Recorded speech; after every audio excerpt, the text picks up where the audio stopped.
I was in Tennessee last night for yesterday for a funeral for Mike Hamilton's funeral, and I think that reminds me to tell a story if you don't mind. So Mike Hamilton hired me at Tennessee. He was 41 years old, fairly new athletic director at Tennessee at the time, and there were a few things that connected us. One was Ernie Grunfeld. Ernie Grunfeld was head coach, was the general manager of the Milwaukee Bucks. I was coaching the University of Wisconsin-Milwaukee. Our kids, Jackie and Danny, became friends. Ernie's son. I later coached Danny in the Maccabi games in 2009 when we won the gold medal. So we became family friends. Ernie was a legend at Tennessee, obviously, the Ernie and Bernie show. And they had called Ernie Grunfeld years before when the job was open, and he had made a recommendation about a young coach from Wagner University. This was before I was going to take the job. And Tennessee didn't take his advice. That young coach was Jay Wright. And so when Tennessee called Ernie Grunfeld this time about the job when it opened, and I was in Milwaukee, he said, "That's okay, don't worry about it." And we said, "What do you mean don't worry about it?" And he went and told the story again. "Don't call me if you don't want to really, whatever." So I said, "Well, we care what you think." He said, "You should hire Bruce Pearl." Who's Bruce Pearl? He's the coach at the University of Wisconsin-Milwaukee. And then Mike looked into it. John Curry, who's now the athletic director at Wake Forest, was Mike's right-hand man, and they looked into it. Obviously, they hired me at Tennessee. We became great friends. We did great things together, renovating Thompson Bowling Arena, getting the curtains down, and building those suites. And we built the Pratt Pavilion, the new practice facility at Tennessee, all in just a very short 6 years' time. Obviously, we made the tournament 6 years in a row. And one of the hardest things Mike did was fire me. I don't think Tennessee should have fired me.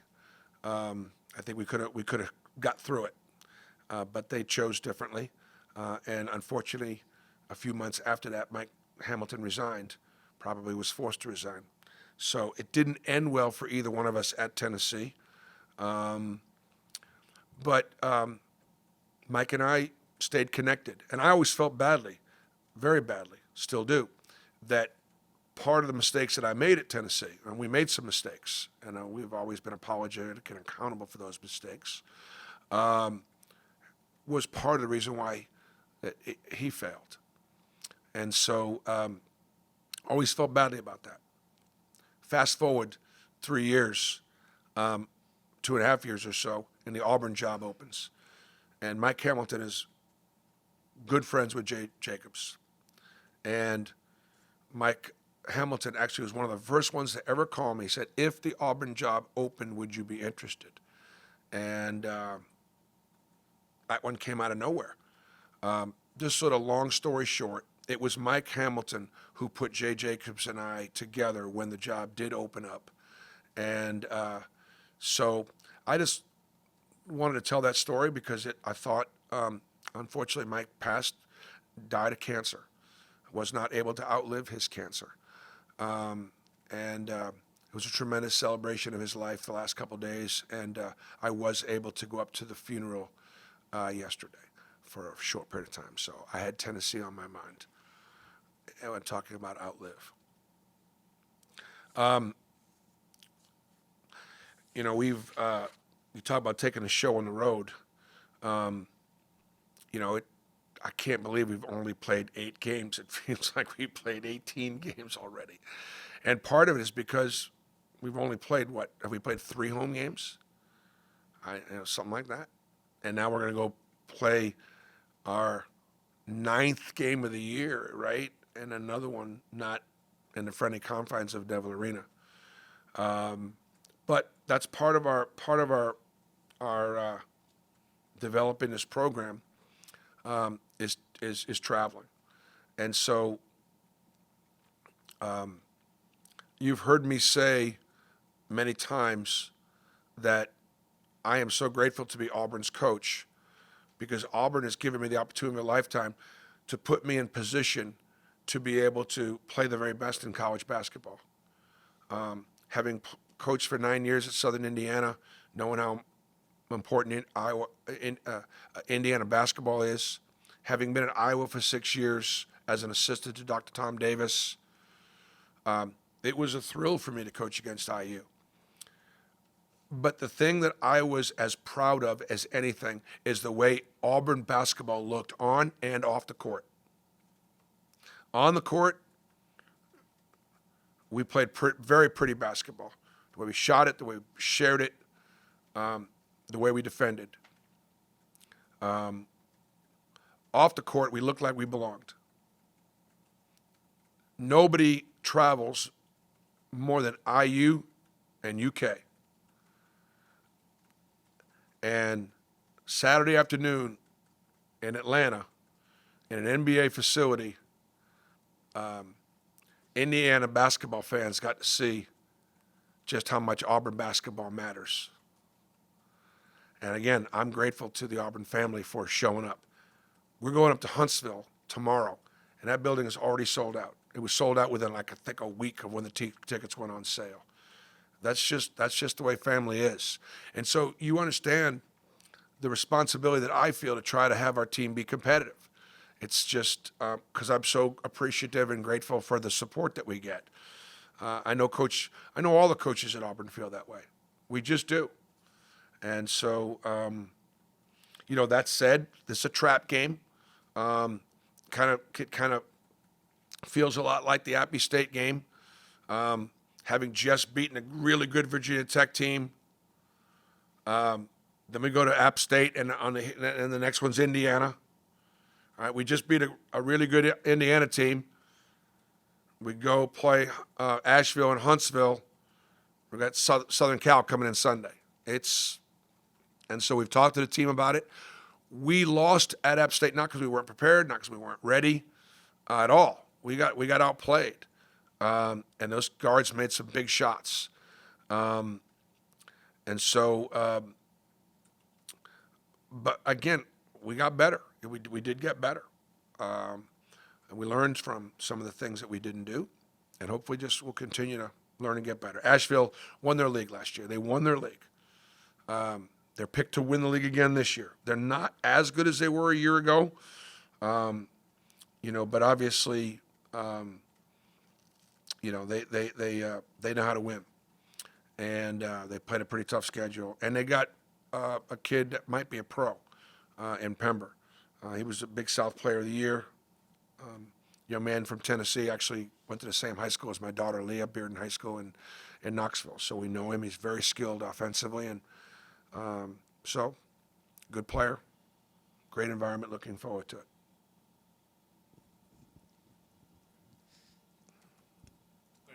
Okay.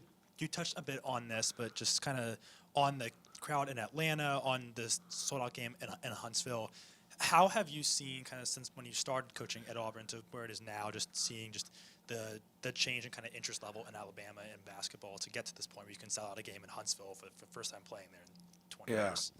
Well, we started playing in Birmingham. We started going up to play at what was the BJCC, right? Is that right? And then now it's Legacy Arena. And we did that with a purpose, and we actually had great crowds. You want to know the history of it? The history of the chicken and the egg? The history is Auburn family turned out before we were any good. We were no good, and they came. It's just a fact.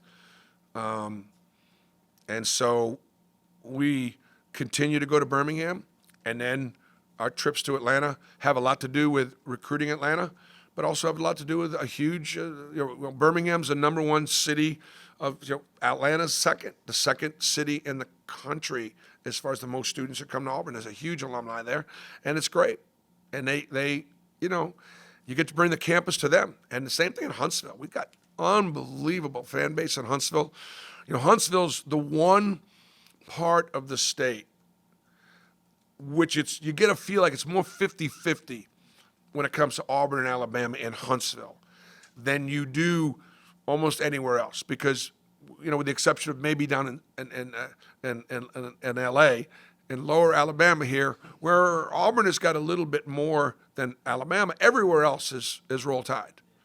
Up there, we got a fighting chance in Huntsville. So I've been trying to get there to reward our fan base up there, and I hope we play well enough to reward them. Bruce, you talked on Saturday about Denver getting his confidence back in that stretch he had, especially in the first half. Just what did you kind of see from him in that game that kind of got him going like that? And how big is it, for a guy like him to get going for your offense? Yeah, well, I mean, Denver's confidence after the Appalachian State game was definitely shaken. It was down. You could see it in his body language. You could see it in his face. You could see it in his game. And you could see it in his shot. And so, one thing we're open about it. We talk about it. Now, I said, look, he's a hard worker. He's a great scorer. He wasn't, he had a lot more to give, has a lot more to give. So we talked about that.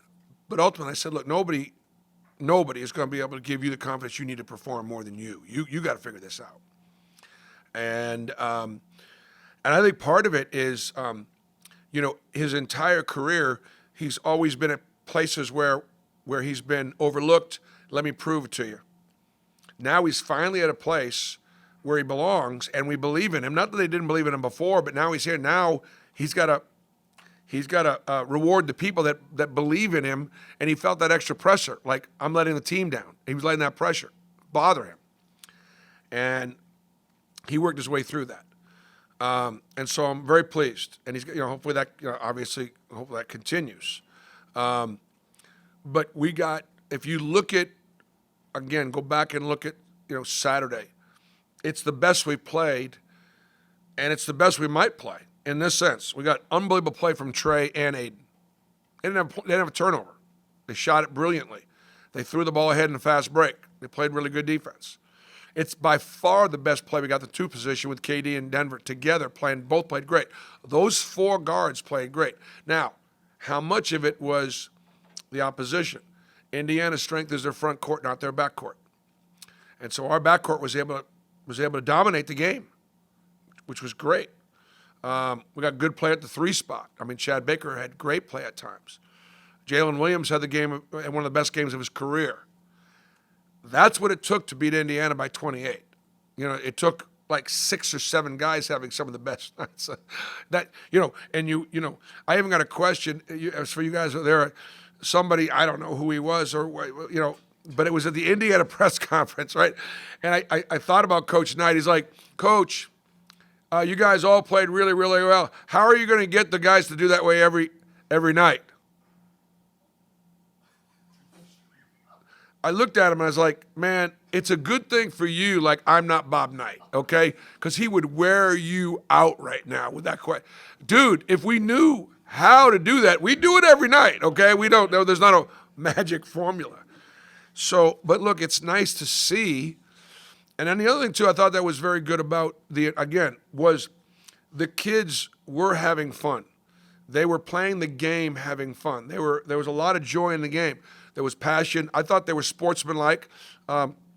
We had fun with some of our social media stuff. I thought some of the stuff that Steve Leonard did was on the edge, but it really was respectful of Indiana basketball and the history of Indiana basketball. It was like we've not done that for anybody else. And by the way, just so you understand, our social media guy, Steve Leonard, he's a Hoosier fan. He's a Hoosier. His dad is a big-time Indiana fan. And so his dad, I don't think, was thrilled with what he did. But so anyways, it's good to be rewarded and have some fun. But look, the only way you're having fun is if you're winning. Hey, Bruce, you look at the assist numbers for you guys. I think you're second nationally in assist rate so far. I think it's probably the best numbers you've had since you've been here. Obviously, you've changed up the offense and the schemes and stuff, but what do you how much is the scheme? How much is it guys buying into being selfless? Just sort of what goes into what you're seeing so far? And I think all those things, the guys being unselfish, obviously the guys, the work ethic, as I said from the beginning, this has been one of the hardest working teams I've had. So the guys are in the gym, shooting, and we're making open shots. And there's a mixture. There's the importance of Aiden and Trey, Denver and KD, Chad Baker, and then Janai and Jalen. You haven't seen it yet out of Cheney to get to the rim, as well as make shots. That ability is kind of important. But I think the other thing too would be just look. I think my coach has done a great job, and the guys that whether it be Jeff Gray or Bryant Smith that are in there every day, all day as grad assistants, rebounding and working with the guys individually. To Ira Bowman, who sort of runs our player development kind of things, along with Marquise Daniels, to the job the coaches have done in their scouting. Stephen Pearl had Notre Dame. Mike Burgomaster had Virginia Tech and St. Bonaventure. Chad Pruitt, Corey Williams had Indiana and did a phenomenal job. And then Mike Burgomaster is my offensive coordinator. He and I have been together now, I don't know how many years, 5, 6, maybe 7 years. I don't know. But Mike came as a graduate assistant, and he's just got a great offensive mind. So he and I work together developing the game plans with the scouts, and you put that all together, and I think that's kind of, where we're at. When we play, better defensive teams, we won't shoot it as well. Indiana was a solid half-court defensive team. Coach, you've been a part of a lot of programs and coached a lot of games. How do games like Saturday help you continue to fall in love with college basketball? You just first of all, you get butterflies like before, like the first game I've ever coached. You get butterflies, and sometimes that's tension and stress and anxiety and all that stuff. I call them butterflies. Why would you call butterflies such a beautiful thing? And stress and anxiety and pressure and, how that became a butterfly, I don't know, but somebody turned that around nicely. And then when things are going, like when kind of like a little bit during our NCAA tournament run, when you're just 112 straight and, man, things are just, everything you're doing is working. You don't have those games very often. And then being in an NBA building, playing against that storied opponent, you just thank God. You just thank God for the blessings. Going, really, God, what have I done to deserve being in this? Because it really does matter. So that's kind of it. But I also understand that I want to be a coach of a team that beats the people they're supposed to beat, and have a chance to beat the people we're not supposed to beat. And so we don't often, we haven't had many upsets, if you will, in my career. It'd be interesting to look at in the last 7 or 8 years how many times we've been upset. It happened last weekend. So we got to do what we got to do to make sure it doesn't happen tomorrow. I wanted to ask you about Pember and just this UNC Asheville team. A guy who his numbers are really, really good, does some of everything really well. Just the challenges of facing him, and like you said, the talent that he brings for a guy from a school like UNC Asheville. Yep, man. He's a handful. He could shoot the 3 ball. He could score with his back to the basket. He's a good passer. He can put the ball on the floor. He protects the rim. Knows how to play. I'm hoping and thinking that between Janai and Dylan and Jalen and Cheney, those 4 guys will be excited about the challenge. Our team will be excited about the challenge of with him. I tell you, the other guy I just want to mention that I've been really, really impressed with for them is the guard that transferred from the Citadel, number 5, Abby Fletcher. Been really impressed with him also. Great shooter, really good player. I remember even looking at him when we were doing the transfer portal. Really, really liked him a lot, and he's gotten better. And so he's a factor. Those 2 guys can, really. They've got some other pieces as well, and obviously, I think they brought back most of the team from a year ago that went to the tournament. So, good club. All right, thanks, guys.